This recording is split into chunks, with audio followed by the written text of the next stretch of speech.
nag-aayos siya. Nag-aayos siya. So, ang sitwasyon ni nanay, subok kailangan niya nga maayos siya ginabatsyag no siya nga piptot. So, that's why mag-tuo kita nga ang Ginoong Hesus magitandog siya halawas. Kasi nga tiniwan. Kapati ka pa ng nanay nga wala sang limitasyon sa kay Ginoong Hesus no? Sa lang yung mahimong tanan.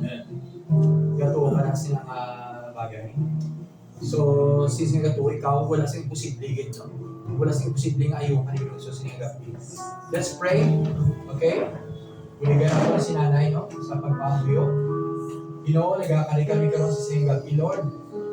In behalf, Ginoo, kay nanay, nga karon may ginainda nga sakit sa iyang pigtot, Lord. Ayan, Lord, na nadandog siya or may something, Ginoo, Lord, nga tabo sa iya lately. Lord, ba't sa karon, Ginoo, ginainda, Ginoo, sakit sa siya, Lord, nga pigtot, Lord.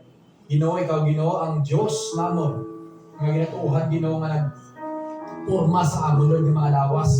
Nabalaan mo, Ginoo, ang detalye, Ginoo, sa amon bilog nga yung mga lawas, Ginoo, na binagid sa lawas karon ng Ginoo ni nanay. Lord, kung ano may nila karon ang diferensya, Ginoo, sa iyang pigtot right now, ginakuha namon sa ngalan ni Ginoong Hesus.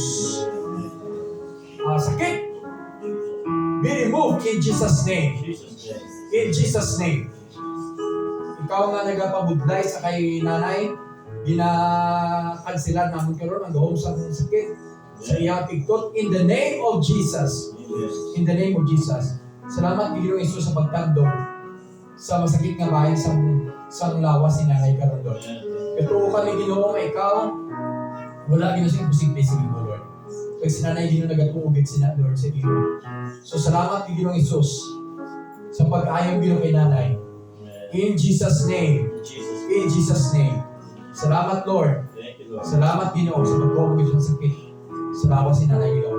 At makita namin sa sulod ng mga inadlaw, Ginoo, kasarangan niya na mahimo ang mga bagay na luyag niya himungon.